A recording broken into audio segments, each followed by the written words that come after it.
KP college of arts and science की YouTube class में आप सभी का स्वागत है। अपन जो लास्ट क्लास हुई थी उसके अंदर भूकंप की उत्पत्ति के जो कारण थे उनको देख रहे थे। तो उसमें मुख्य रूप से जो 7 कारण हैं वो बताए जाते हैं। तो उसमें से जो अपनी लास्ट क्लास हुई थी उसके अंदर जो 6 कारण है उसको अपने विस्तार से देख लिया था। आज अंतिम जो कारण है उसको पढ़ने के बाद भूकंपों का जो वर्गीकरण है उसको देखेंगे। तो अभी अपन जो एक अंतिम कारण रहा था भूकंप की उत्पत्ति का और सबसे विश्वसनीय अपन कहते हैं जो कारण माना जाता है प्लेट विवर्तनिक सिद्धांत।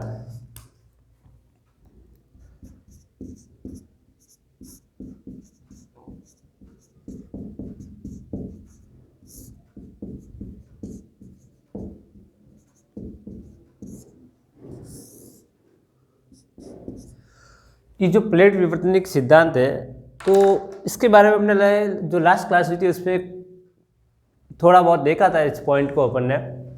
तो एक ये बात की थी कि जो प्लेटें होती है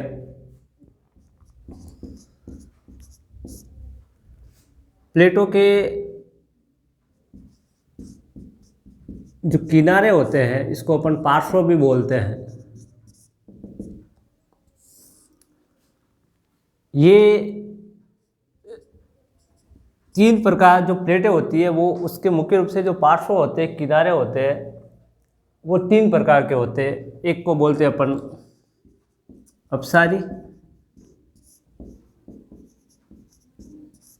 अभिसारी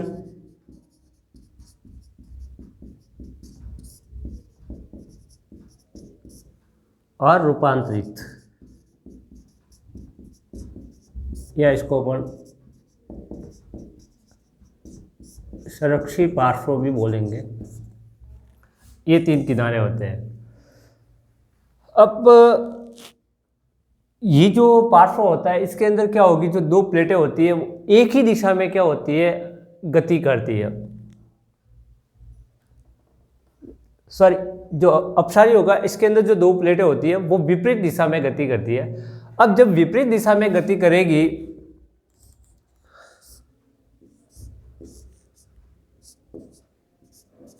तो ये बीच वाला जो भाग होगा, जब 2 प्लेटें हैं वो एक दूसरे की विपरीत दिशा में जाएगी तो पृथ्वी का जो आंतरिक भाग है यहाँ से क्या हो जाता है, दाब मुक्ति हो जाती है, यानी प्रेशर होगा वो क्या हो जाएगा, कम हो जाएगा। इसीलिए यहाँ से अपन कहते हैं जो ज्वालामुखी का उद्गार वगैरह होता है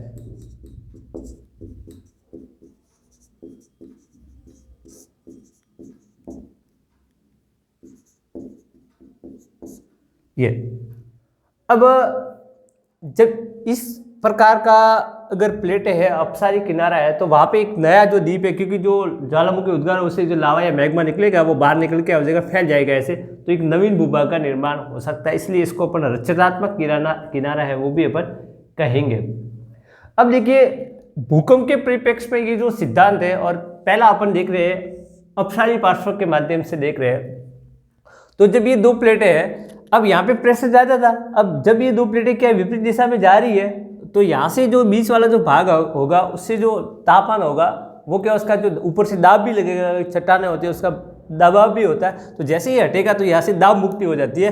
तो जो कहने का मतलब जो नीचे मैग्मा या जो लावा था वो क्या है धरातल के ऊपरी भाग में पहुँच जाता है। तो क्या होगा, जब ज्वालामुखी में ये जो क्रिया होगी है बहुत ही क्या हो जाती है, तीव्रता के साथ घटित होती है, तो क्या होता है जो भूकंप है उसकी क्या होगी, उत्पत्ति होती है। अब देखिए इस प्रकार का जो भूकंप है वो अपन देखिए कि मध्य महासागरीय कटक है,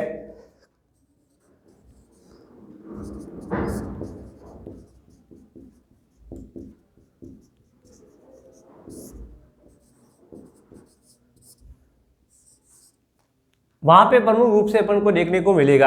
यानी जो अपसारी पार्श्व में जो भूकंप होता है तो वो जो ज्वालामुखी का उद्गार होता है और बहुत ही तीव्र गति से और अचानक होता है, तो क्या होगा जब यहाँ से जो लावा वगैरह निकलता है तो एक भयंकर रूप में निकलेगा, तो उससे क्या होगी, जो चट्टानें होती है उसका जो भाग होता है उसमें क्या हो जाती है, हलचल हो जाता है, उसके अंदर कंपन हो जाएगा, उत्पन्न होता है, और उसकी वजह से किसकी उत्पत्ति होती है, भूकंपों की होती है। और ऐसा जो प्रमुख क्षेत्र है मध्य महासागरीय जो कटक है वहाँ पे होता है। अब देखिए इस प्रकार का जो भूकंप होता है अपसारी पार्श्व पर होता है, उसकी जो रेंज मानी जाती है, जो प्रभावित एरिया माना जाता है, वो 25 से लगाकर 35 किलोमीटर के क्षेत्र को भी ये प्रभावित करेगा। मतलब इसकी जो रेंज मानी जाएगी कि जो अपसारी पार्श्व पर जो दाब मुक्ति होती है, उसे जो दो छैलें होती है वो विपरीत दिशा में गमन करती है, तो उससे जो ज्वालामुखी का उद्गार होता है, उससे जो लावा या मैग्मा निकलेगा भयंकर विस्फोट के साथ, उससे भी भूकंप की उसका प्रभाव होगा। वो 25 से लगाकर 35 किलोमीटर का जो एरिया है उसको प्रभावित करेगा। लेकिन कभी कभी ये देखने को आता है कि ये 60 किलोमीटर का जो दायरा होता है उसको भी प्रभावित कर सकता है ये, ठीक है ना। अब उससे भी ज्यादा है, जैसे अपने एक एग्जांपल के लिए देखा था कि 1883 के अंदर जो कारकोटोवा का जो भूकंप था, कारकोटोवा द्वीप का,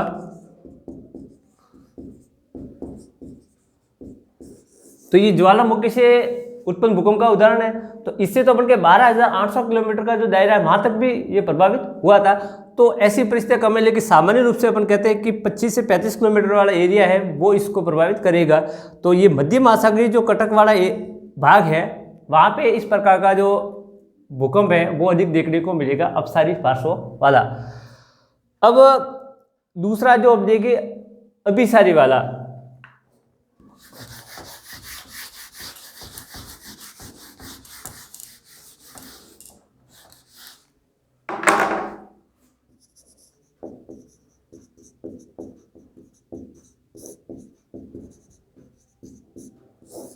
इसमें क्या होती है,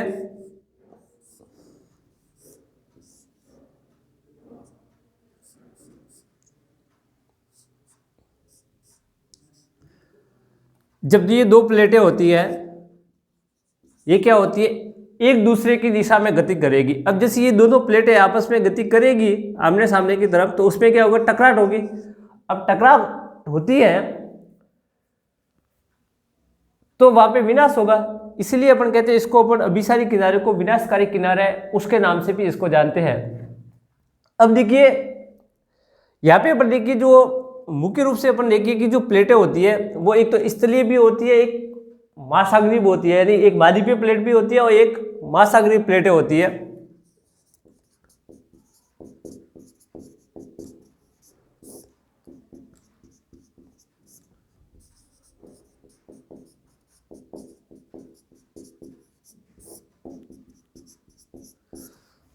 जिसका जो भूभाग है वो अधिकांश अगर स्थलीय भाग होगा तो उसको अपन जो प्लेट है उसका महाद्वीपीय प्लेट बोलेंगे, यानी ऐसा भूभाग जिसका अधिकांश भाग क्या होगा, स्थल के रूप में होगा तो वो महाद्वीपीय, और ऐसा भूभाग जिसका अधिकांश भाग जल के रूप में होगा तो वो क्या होगी, महासागरीय प्लेटें होती है। अब देखिए जब स्थल तथा जो जलीय है, मतलब स्थलीय भाग और जो जलीय भाग है जहाँ पे आपस में मिलान होता है उसका क्या होगा, मिलन बिंदु होगा। मतलब एक प्रकार कह सकते हैं कि महाद्वीपीय प्लेट तथा महासागरीय प्लेट का क्या होगा, मिलन होता है।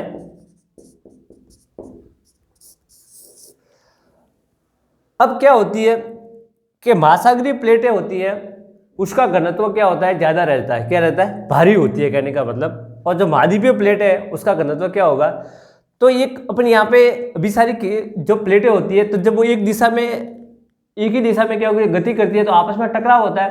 तो टकरावे के कारण जो प्लेट है वो अधिक घनत्व वाली होगी, यानी अभी से लेके कि अधिक घनत्व किसका होगा, जलीय भाग।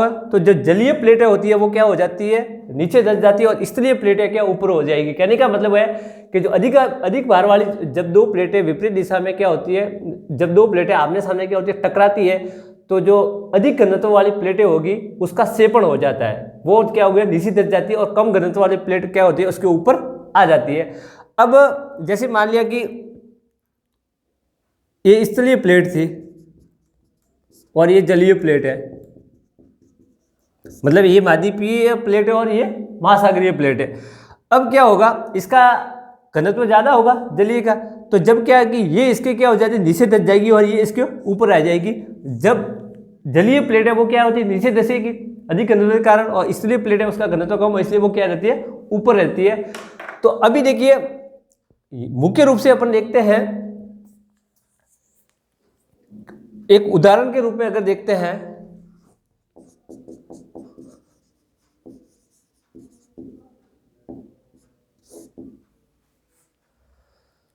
तो जो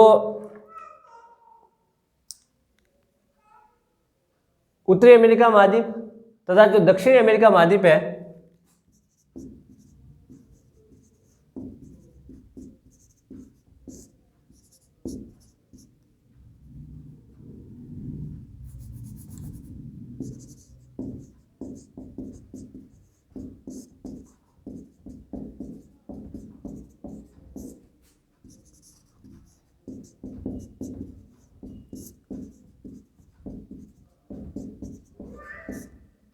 ईस्ट महाद्वीप का और ईस्ट महाद्वीप का पश्चिमी भाग, मतलब उत्तरी अमेरिका महाद्वीप का भी पश्चिमी भाग और दक्षिण अमेरिका महाद्वीप का भी कौन सा भाग, पश्चिमी भाग। मान लिया कि ये उत्तरी अमेरिका है,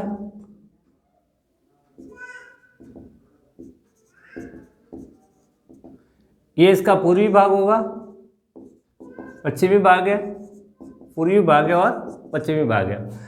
अब उत्तरी अमेरिका के पश्चिमी भाग में जो प्रशांत महासागरीय भाग है, प्रशांत महासागर का जो भाग है वो लगता है ये।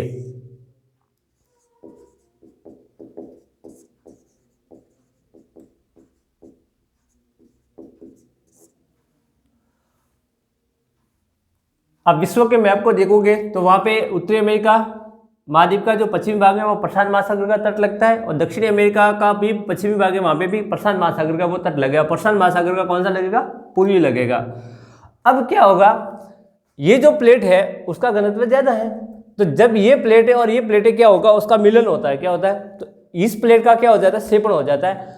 और जब अधिक घनत्व की प्लेट है उसका सेपण नीचे, उसका सेपण हो जाएगा, मतलब वो भाग अधिक घनत्व वाला भाग है वो नीचे दब जाएगा, कम घनत्व वाला भाग है ऊपर उठ जाएगा।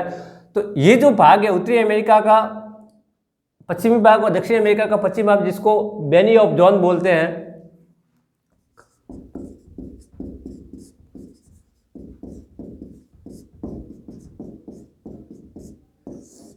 मतलब इस प्रकार की आकृति जो अधिक घनत्व वाली प्लेट है वो नीचे दब जाती है, उसका सेपण हो जाता है, कम घनत्व वाली प्लेट है वो ऊपर हो जाती है, तो उस एरिया को अपन बेनी ऑफ जॉन बोलते हैं।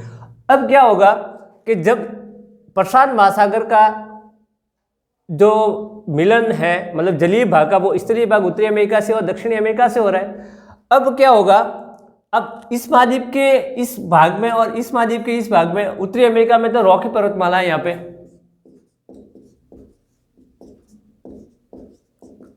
और यहाँ पे है एंडीज पर्वतमाला।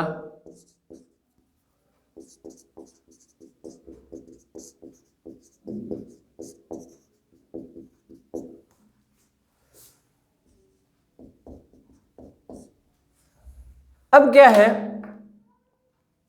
तो जब इसका क्या होगा, सेपण होगा, तो सेपण वजह से क्या होगा, जो चट्टानें होती क्या होगी, उसके अंदर हलचल होगी और उससे क्या होगा, कंपन होगा, और कंपन से क्या होती है, भूकंप की वो उत्पत्ति होती है। और अधिकांश जो अपन कहते हैं अभिसारी जो पार्श्व होता है, वो जो नवीन मोड़दार पर्वत होते हैं, स्पेशली नवीन मोड़दार पर्वत होते हैं, और जो ये रॉकी पर्वतमाला है, एंडीज पर्वतमाला है, हिमालय पर्वतमाला है, आल्प्स पर्वतमाला, ये जितने भी उदाहरण हैं ये सब नवीन मोड़दार पर्वतों के हैं। और इसके जो किनारे होते हैं वहाँ पे अधिकांश जो भूकंप आता है उसके पीछे है वो अभिसारी जो पार्श्व है उसकी वजह से होगा। तो इस प्रकार का जो अपन कहते हैं कि ये जो सिस्टम है वो उस वजह से क्या होता है, जो दो प्लेट आपस में टकराती है तो उस वजह से वहाँ पे भूकंप है उसकी उत्पत्ति है वो होती है। तो वो अभिसारी पार्श्व के माध्यम से जो है भूकंप है वो उसकी उत्पत्ति मानी जाएगी। तो इस प्रकार अब दूसरी बात है कि ये जो रॉकी पर्वतमाला है, एंडीज पर्वतमाला है, ये उत्तरी अमेरिका के पश्चिमी भाग में रॉकी और दक्षिणी अमेरिका के पश्चिमी भाग में एंडीज पर्वतमाला है। तो जब क्या है, ये जो क्या होगा, उसका टकराट होता है तो दो प्लेटें आपस में क्या हो जाती है, टकराएगी। अब दो देखो, दोनों स्थलीय प्लेट है उसका भी आपस में टकराव हो सकती है, और एक स्थलीय प्लेट हो सकती है और एक जो जलीय प्लेट है वो भी हो सकती है। तो जहाँ एक स्थलीय एक जलीय होगी उसको अपन बेनी ऑफ जॉन बोलते हैं ये। और ऐसा का ऐसा अपन सिस्टम कहते हैं जो पूर्वी एशिया है वहाँ पे भी देखने को मिले। और पूर्वी एशिया का मतलब जो जापान का तट है, चाइना का तट है, ठीक है ना, जो बर्मा है या म्यांमार का जो तट लगता है वहाँ पे भी जो अपन कहते हैं जो अभिसारी जो पार्श्व होता है में क्या होगी, दो प्लेटें, एक जलीय एक वो है, वो जलीय एक महासागरीय प्लेट है, वो मानवीय प्लेट है, वो आपस में टकराती है। इसीलिए अपन कहते हैं कि अधिकांश जो भूकंप है वो जो वलिग मोरदार पर्वत है वहाँ पे भी आता है। इसीलिए अपन कहते हैं जो आल्प्स पर्वत है यूरोप के अंदर और भारत में, जो भारत के उत्तरी भाग में स्थित हिमालय जो पर्वतमाला है वहाँ पे भी अधिकांश जो भूकंप आता है वो इस अभिसारी प्लेटें यानी दो प्लेटें आपस में क्या होते हैं, उसके टकराव होता है, इसलिए उसका विनाश होता है। और इस प्रकार के जो भूकंप है वो बहुत ही बड़े पैमाने पे आते हैं। सामान्य रूप से इस प्रकार के जो भूकंप है वो अपन कहते हैं 700 किलोमीटर का जो एरिया है उसको प्रभावित करते हैं, लेकिन 720 किलोमीटर के भूकंप है वो भी आ चुके हैं, मतलब बहुत बड़े एरिया को वो प्रभावित करते हैं। इसमें क्या होता है, दो प्लेटें होती है, वो ऊपर नीचे की ओर मतलब अगल बगल में उसका खिंचाव होता है।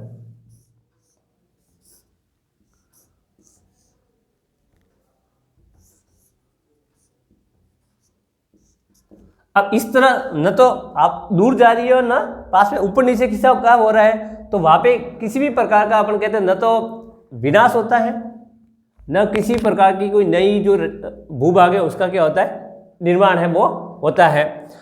तो अपन कहते हैं इस पे किसी भी प्रकार के भूकंप आने की संभावना बहुत कम होती है। और इस प्रकार का जो अधिकांश है वो एक तो परिप्रशांत जो क्षेत्र है वहाँ पे अधिकांश, यानी अभिसारी जो प्लेट किनारा है वो परिप्रशांत क्षेत्र में अधिक देखने को मिलता है।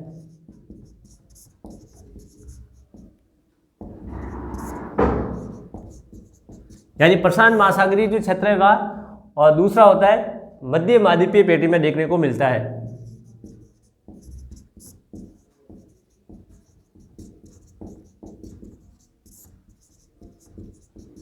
ये आई बात समझ में, मतलब जो अभिसारी वाला है वो परिप्रशांत पेटी है ये, और दूसरे मध्य महाद्वीपीय पेटी है जो यूरोप वगैरह का जो अपन कहते हैं यूरोपीय भाग है, आल्प्स पर्वत है, हिमालय पर्वत है, वो पूरा मतलब ये एक प्रकार के अधिकांश जो क्षेत्र है उसको प्रभावित करती है, तो वो अभिसारी है। और भारत का जो अपन कहते हैं भूभाग जो हिमालय वाला भूभाग है वो अपन जो देखेंगे वो अभिसारी जो पार्श्व है उसके अंतर्गत ही अपन इसको अपन मान सकते हैं, क्योंकि भारतीय प्लेट है वो लगातार उत्तर की ओर जाती है, तो जो यूरोपियन प्लेट है उससे क्या होती है, टकराहट होता है। तो उसके टकराहट की वजह से अपन देखिए हिमालय में बहुत बड़े बड़े यानी अधिक तीव्रता के जो भूकंप है वो आ चुके हैं, और भारत में सर्वाधिक जो भूकंप प्रभावित सक्रिय क्षेत्र माना जाता है वो हिमालय पर्वतीय क्षेत्र ही माना जाता है। तो ये अपन कहते हैं कि प्लेट टेक्टोनिक सिद्धांत है वो वर्तमान में विश्वसनीय सिद्धांत है, और उसमें ये पार्श्व होते हैं उसका सबसे महत्वपूर्ण योगदान होता है भूकंप की दृष्टि से। ठीक है, तो ये अपन कहेंगे जो भूकंप का कारण थे उसको अपन ने पूरा देख लिया है। तो प्लेट टेक्टोनिक जो सिद्धांत रहा था अपन ने वो भी आज अपने इसको क्लियर कर लिया है। ठीक है, अब अपन जो बात करेंगे कि भूकंपों का जो वर्गीकरण है उसको अपन 3 आधारों पर उसको बांटते हैं।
तो देखो भूकंपों का जो वर्गीकरण है वो अपन मुख्य रूप से 3 आधारों पर करते हैं। एक तो भूकंप की उत्पत्ति में कौन कौन से कारक हैं उनका योगदान रहता है, यानी भूकंप की जो उत्पत्ति होती है उसके पीछे जो कारण है उसके आधार पर इसको बांटा जाता है। तो पहले अपन देखेंगे जो भूकंप की उत्पत्ति के आधार पर, जो भूकंप की उत्पत्ति के जो कारकों के आधार पर भूकंप के मुख्य रूप से 2 प्रकार होते हैं।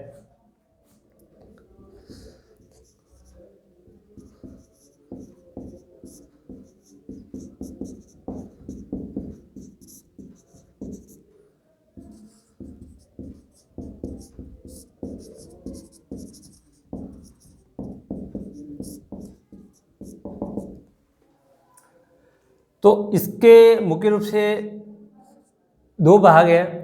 एक तो है प्राकृतिक यानी आर्टिफिशियल जो अर्थक्वेक होगा वो, दूसरा होता है चलिए एक तो जो नेचुरल अर्थक्वेक होता है प्राकृतिक, दूसरा होता है आर्टिफिशियल कृत्रिम जो भूकंप है वो। अब प्राकृतिक भूकंप है तो मतलब ऐसे भूकंप जो प्राकृतिक कारणों से उत्पन्न होते हैं। अब नाम ही क्या है, पहला इसका जो भाग है प्राकृतिक भूकंप है, दूसरा इसका भाग है कृत्रिम है। तो इसको जो अपन नेचुरल जो भूकंप है, तो ऐसे भूकंप जिसकी उत्पत्ति के पीछे प्राकृतिक जो कारक है, प्राकृतिक कारक का मतलब जो अंतर्जातीय तथा बहिर्जातीय जो बल है उनका क्या रहता है, योगदान रहता है। तो भूकंप की उत्पत्ति के पीछे प्राकृतिक जो कारक है अर्थात जो अंतर्जातीय तथा बहिर्जातीय बल है उसका क्या रहता है, योगदान रहेगा। यानी अंतर्जातीय बहिर्जातीय बलों के योगदान से मतलब भूकंपों की अगर उत्पत्ति हो रही है तो उसको अपन क्या मानेंगे, वो एक प्रकार का जो नेचुरल अर्थक्वेक होगा, प्राकृतिक भूकंप होगा, उसका क्या माना जाएगा, उदाहरण है वो माना जाएगा। और प्राकृतिक शक्तियों का योगदान होने के कारण ही यानी अंतर्जातीय जो बहिर्जातीय बल उसका योगदान होने के कारण जिन भूकंपों की उत्पत्ति होगी उसको अपन क्या बोलेंगे, प्राकृतिक भूकंप कहेंगे। सीधी सी बात है। दूसरा ऐसे भूकंप जिसकी उत्पत्ति में प्राकृतिक जो कारक है उसका योगदान नहीं होकर मानव जनित जो कारक है उनका हाथ रहता है, यानी मनुष्य का हाथ रहता है उसके पीछे। यानी ऐसे भूकंप जो मानव जो कार्य करता है उसकी वजह से जो भूकंप उत्पन्न होते हैं तो उसको अपन कृत्रिम भूकंप का रूप मानेंगे। जैसे अपन कहते हैं जो कोयना का बांध था, तो जो कोयना में भूकंप आया था उसके पीछे का जो कारण था वो एक बांध था। तो बांध का निर्माण तो ऑब्वियसली कौन करेगा, इंसान ही करता है, मनुष्य ही करता है। इसीलिए उसको अपन क्या मानते हैं, वो कृत्रिम जो भूकंप है उसका उदाहरण है वो माना जाएगा। अब जो प्राकृतिक भूकंप है उसको भी अपन अलग अलग 4 रूपों में बांटते हैं। पहला है ज्वालामुखी क्रिया से उत्पन्न भूकंप,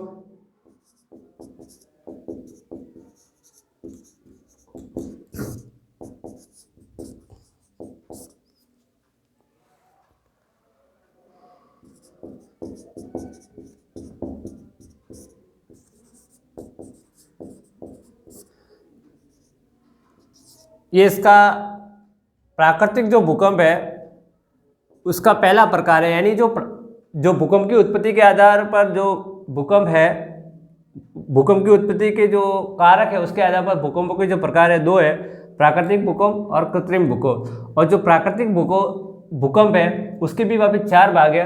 तो पहला उसका जो भाग है वो है ज्वालामुखी भूकंप, मतलब ऐसे भूकंप जिसकी उत्पत्ति के पीछे ज्वालामुखी का योगदान रहता है। तो ज्वालामुखी के उद्गार के समय क्या होता है, जो भयंकर भूकंप का क्या होगा अनुभव किया। जैसे अभी अपने उदाहरण भी देखा था अभी कि जो 1883 में जो क्रकोटोवा का जो भूकंप आया था जावा तथा सुमात्रा द्वीप के मध्य में, ठीक है, इंडोनेशिया के अंदर, उसका जो प्रभाव है वो 12,800 किलोमीटर दक्षिण अमेरिका का जो कैप वर्डे द्वीप है वहाँ तक हुआ था। तो ये जो भूकंप है उसके पीछे का सबसे बड़ा रीजन क्या था, ज्वालामुखी का विस्फोट हुआ था। और बहुत ही तीव्र गति से जो विस्फोट होता है उसकी वजह से क्या होगा, जब भूकंप की उत्पत्ति होती है तो उसको अपन ज्वालामुखी भूकंप कहेंगे, या ज्वालामुखी क्रिया से उत्पन्न भूकंप का उदाहरण है वो मानेंगे। तो एग्जाम्पल के लिए देखेंगे तो जो ज्वालामुखी भूकंप है उसका जो उदाहरण है वो एक तो 1883 का जो क्रकोटोवा का भूकंप है वो है, और दूसरा 1968 के अंदर जो एटना भूकंप आया था इटली के अंदर। अब ये क्यों है कि एटना ज्वालामुखी के उसके फटने की वजह से जो भूकंप आया था इसलिए इसको अपन एटना भूकंप है वो कहेंगे, और ये इटली में कहाँ पे है। तो ये दोनों ऐसे भूकंप है जिसके पीछे प्राकृतिक, ये दोनों प्राकृतिक भूकंप तो है, ये जो क्रकोटोवा का भूकंप और एटना भूकंप ये दोनों प्राकृतिक भूकंपों के उदाहरण है, क्योंकि ये दोनों ज्वालामुखी क्रिया से आए। तो जो प्राकृतिक भूकंपों में ये दोनों भूकंप माने जाएंगे वो ज्वालामुखी क्रिया से उत्पन्न भूकंप का उदाहरण माने जाएंगे। अब इसका दूसरा भाग पढ़ेंगे भ्रंश मूलक भूकंप।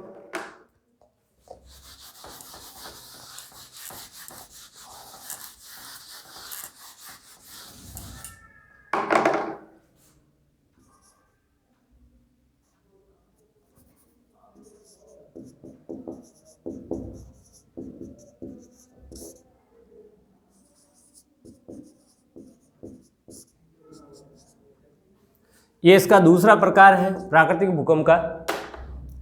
अब क्या है, अपने जो भूकंप की उत्पत्ति के कारण पढ़े थे उसमें भी पढ़ा था, जो भ्रंशन की क्रिया होती है उसकी वजह से भी क्या होता है, भूकंप है उसकी उत्पत्ति होती है। तो इसमें क्या होगा कि पृथ्वी का जो भूपटल होता है उसमें जो भ्रंशन के कारण यानी जो फॉल्टिंग की जो एक्टिविटी होती है, और क्यों होगा, ऑब्वियसली सीधी सी बात है, जो दो प्लेटें हैं वो विपरीत दिशा में क्या होती है, तनाव लगेगा, उसका क्या होगा, स्ट्रेस होगा, उसका टेंशन होगा। तो लगातार क्या होगा, जब दो प्लेटें हैं वो विपरीत दिशा में क्या होती है, गमन करती है, तो उससे क्या तनाव लगेगा, तो उससे क्या होगा, भ्रंश है उसका निर्माण, और भ्रंश की वजह से जो भूकंप है, अब जब भ्रंशन की क्रिया होगी तो जो भ्रंशन के कारण जो चट्टानें होती है उसके अंदर क्या हो जाता है, एयर फेयर हो जाता है, थोड़ा सा क्या होता है, बदलाव हो जाता है, और ये बदलाव बहुत ही क्या होगा, तीव्र गति से होता है और बहुत ही सडनली होता है, तब जाके भूकंप की उत्पत्ति होती है। मतलब सीधी सी बात है कि जब भ्रंशन की क्रिया होती है तो उसमें जो दो प्लेटें, दो चट्टानें होती है, वो क्या होता है, विपरीत दिशा में फोर्स लगाती है, एक दाई और जा रही है तो एक बाई और जाएगी, तो उससे क्या होगा, तनाव लगेगा, और तनाव की जो क्रिया है तीव्रता से और सडनली लगती है, अचानक लगती है, तो वहाँ पे जो कंपन उत्पन्न होगा, और कंपन की वजह से किसकी उत्पत्ति होगी, भूकंप की। देखिए ऐसा भूकंप है उसको अपन कैसे भूकंप का उदाहरण मानेंगे कि वो भ्रंशन की जो क्रिया होती है उसकी वजह से वो भूकंप है उसकी उत्पत्ति हुई है।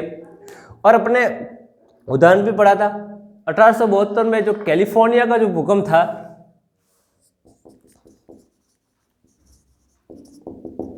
सैन एंड्रियास भ्रंश का जो निर्माण हुआ था, तो वो भ्रंश मूलक भूकंप के कारण ही हुआ था। तो उसमें 1872 का जो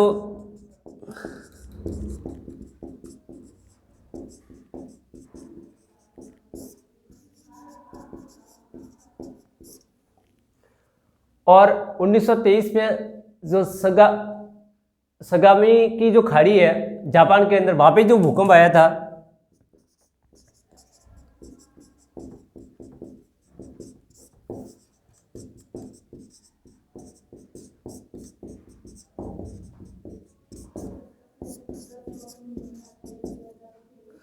तो ये जो दोनों भूकंप है, कैलिफोर्निया का भूकंप तथा जो सगामी की खाड़ी का भूकंप है जापान में, ये दोनों इसके पीछे का जो कारण है वो भ्रंशन की जो क्रिया है उसकी वजह से आया है। यानी कहने का मतलब है कि जो चट्टानें होती है उसके अंदर क्या होती है, तनाव होता है, और तनाव की वजह से भ्रंशन की क्रिया होगी, तो जो दो प्लेटें होती है उसके अंदर खिंचाव होगा, और खिंचाव की वजह से जो भूकंप है उसकी उत्पत्ति हो रही है, तो उसको अपन भ्रंश मूलक जो भूकंप है उसका उदाहरण मानेंगे।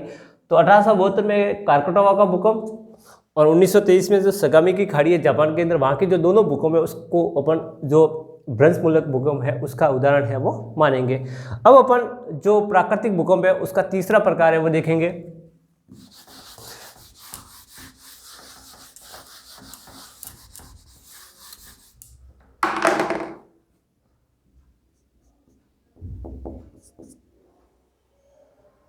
संतुलन मूलक भूकंप।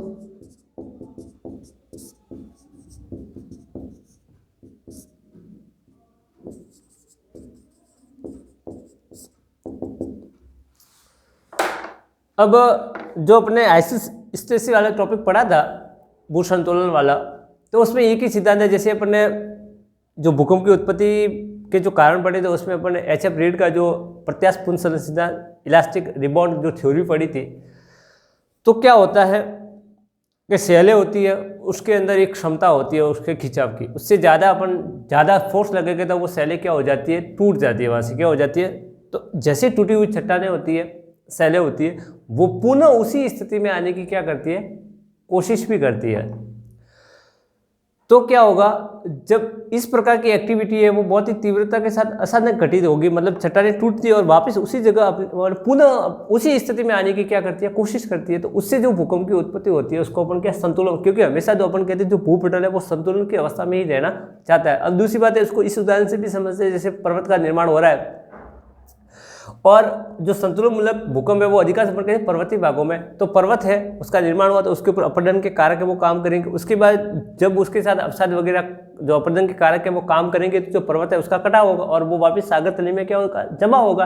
तो एक तरफ तो जो ज़्यादा भार है उसकी वजह से तली है जो सागर तली है वो नीचे धसेगी, और जो पर्वतीय भाग है वो हल्का होने, जो पर्वत है वो हल्का होगा तो इसलिए वो ऊपर उठेगा, तो दोनों में क्या होगा, संतुलन होगा। तो इसकी वजह से भी अपन कहते हैं जो भूकंप की उत्पत्ति है वो हो सकती है। तो ऐसे जो भूकंप है उसको अपन संतुलन मूलक जो भूकंप होता है उसके अंतर्गत इसको काउंट करते हैं। तो क्या संतुलन में अव्यवस्था उत्पन्न होने से जो उत्पन्न भूकंप होंगे उसको अपन संतुलन मूलक भूकंप कहते हैं। और ऐसे भूकंप है, वही कह रहा हूँ कि नवीन मोड़जात जो पर्वत होते हैं ना वहाँ पे ज़्यादा है वो देखने को मिलेंगे। जैसे अपने हिमालय जैसा है, रॉकी है, एंडीज है, आल्प्स पर्वत है यूरोप में। ये क्या है, सब एक ही काल में बने हुए पर्वत है, नवीन मोड़दार पर्वत है, उसके उदाहरण है वो माने जाते हैं। और इन जो क्षेत्रों में भूकंप आता है उसको अपन संतुलन मूलक भूकंप है उसका दर्जा है वो देते हैं। और एग्जाम्पल के रूप में अगर देखा जाएगा तो 1949 के अंदर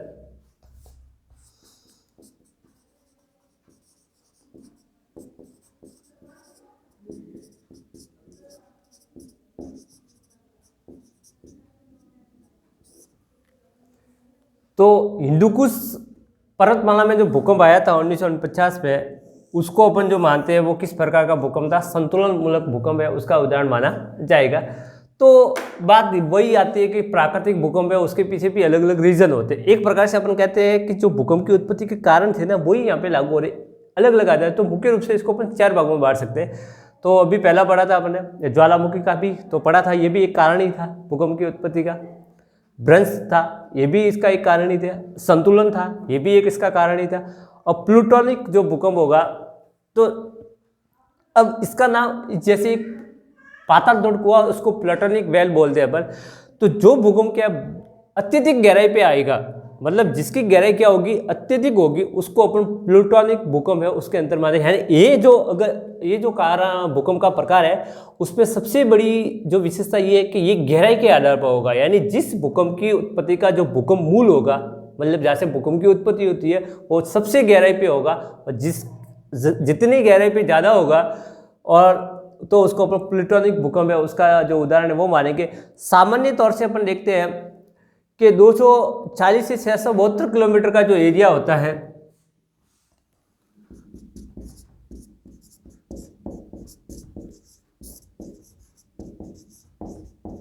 ये इसका अंतिम चौथा प्रकार है। तो 240 से 672 किलोमीटर का मतलब कम से कम 240 और मैक्सिमम 672, इससे ज़्यादा भी हो सकता है। तो अगर 240 किलोमीटर से अधिक उसका भूकंप मूल होगा किसी भी भूकंप का, यानी भूकंप की जो उत्पत्ति है उसका जो भूकंप मूल है वो 240 किलोमीटर से अधिक गहराई पे है, तो उसको अपन प्लूटोनिक भूकंप का रूप है मानेंगे। मतलब सीधी सी बात ये होगी कि वो गहराई के आधार पर होगा, ठीक है ना। तो धरातल से अत्यधिक गहराई पर उत्पन्न होने वाले जो भूकंप होते हैं उसको अपन प्लूटोनिक भूकंप है उसका रूप मानते हैं। और इसके जो नॉर्मल जो रेंज होती है गहराई की ओर वो 240 से 672 किलोमीटर है उसको अपन मानते हैं। तो अब दूसरी बात है कि इस प्रकार के जो भूकंप है वो बहुत कम देखने को मिलेंगे। मतलब सामान्य रूप से ज्वालामुखी का भी देखने को मिल सकता है, भ्रंश का, संतुलन, प्लूटोनिक देखने को तो मिल सकता है, लेकिन बहुत ही कम है वो देखने को मिलेगा। तो ये जो भूकंप की उत्पत्ति के कारक है उसके जो 2 मुख्य मेजर पार्ट थे, आर्टिफिशियल था और एक नेचुरल था। तो ये जो नेचुरल जो भूकंप अर्थक्वेक था उसके जो 4 भाग थे वो अपने अभी देखे थे। अब अपन जो कृत्रिम इसका जो भाग है उसको देखेंगे। तो इसके अंदर तो अपन सिंपल सी ये बात करेंगे कि जो जलीय भूकंप होता है, क्योंकि जो मनुष्य है वो अपना योगदान बांध बनाने में देता है, यानी बड़ी बड़ी जो मल्टीपर्पज प्रोजेक्ट होते हैं, बहुउद्देशीय परियोजना होती है, तो वहाँ पे बहुत बड़े जलाशय है उसका निर्माण होता है। तो जब क्या होगा, ऊपर से जल का भार लगेगा तो नीचे की जो चट्टानें होती है, सेल होती है, उसमें थोड़ा क्या हो जाता है, बदलाव हो जाता है और तीव्रता से के साथ होता है। तो उससे जो भूकंप होगा तो वो कृत्रिम भूकंप का उदाहरण होगा, जैसे जलीय भूकंप होता है, ठीक है ना, जलीय भार की वजह से।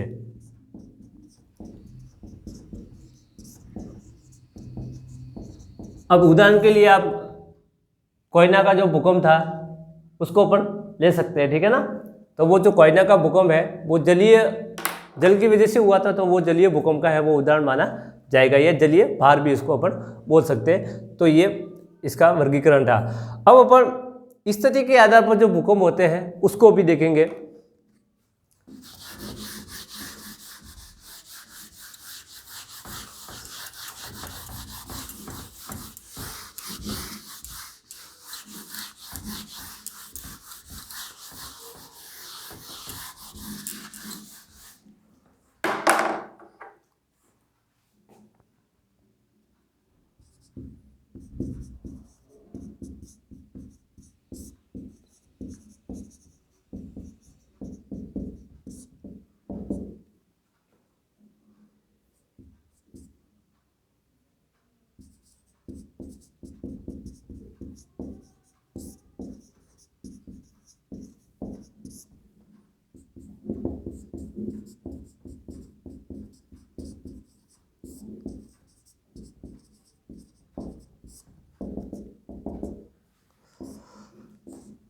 तो देखिए सिंपल सी बात है, स्थिति का मतलब जो भूकंप है उसकी उत्पत्ति कहाँ से हो रही है।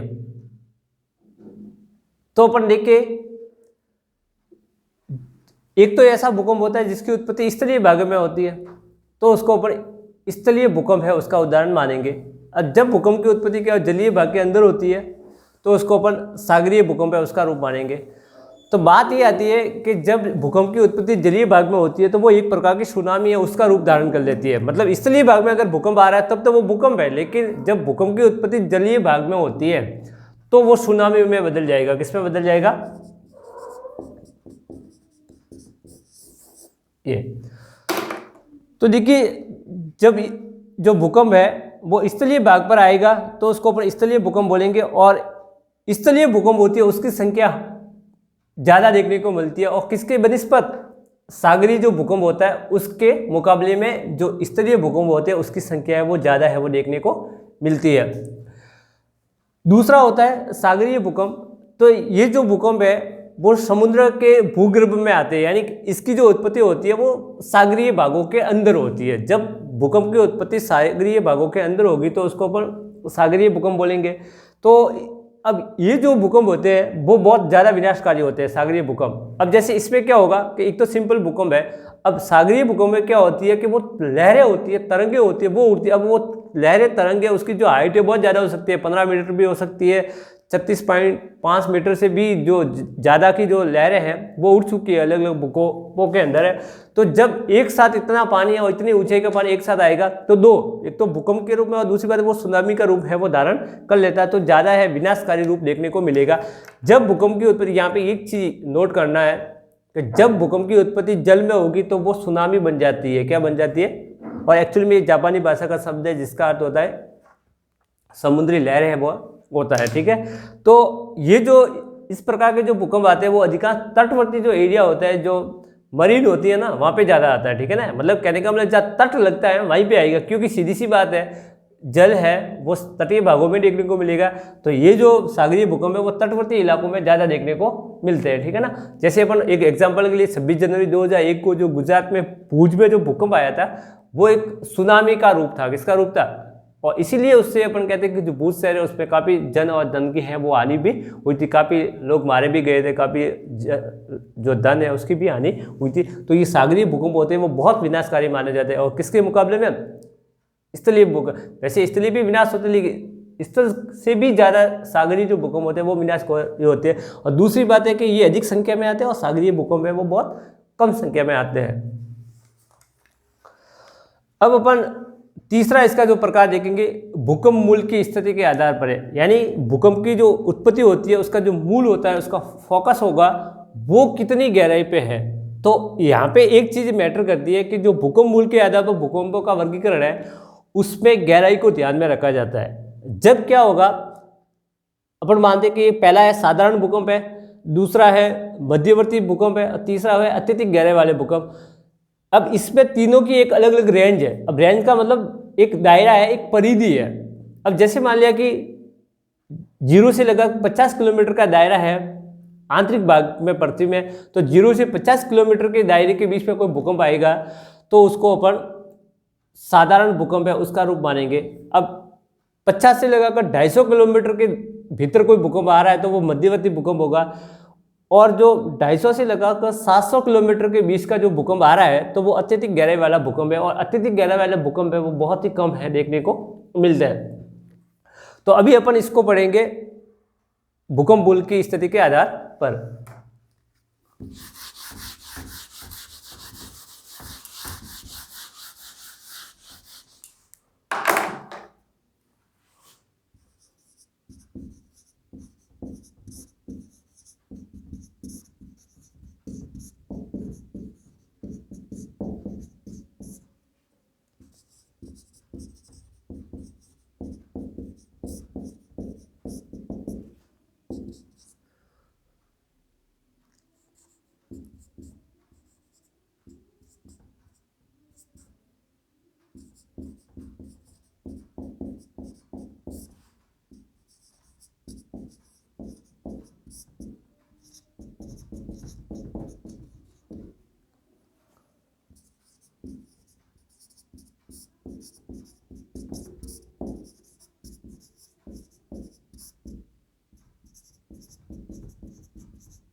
ये तो देखिए साधारण भूकंप उसको कहेंगे जहाँ भूकंप मूल होगा वो कितने होगा, 0 से लेकर 50 किलोमीटर के भीतर होगा। जब भूकंप मूल है वो 50 से लगाकर 250 किलोमीटर के बीच होगा तो वो मध्यवर्ती होगा, और जब 250 से लगाकर 700 किलोमीटर के बीच अगर भूकंप मूल है, उसका भूकंप मूल का मतलब भूकंप की उत्पत्ति का केंद्र है, तो उसको अपन अत्यधिक गहराई वाला भूकंप है वो कहेंगे। और इस प्रकार के भूकंप है वो बहुत ही कम पर देखने को मिलते हैं। एक यहाँ पे एक और आंकड़ा निकल के बाहर आता है कि इटली के अंदर ओल्डम ने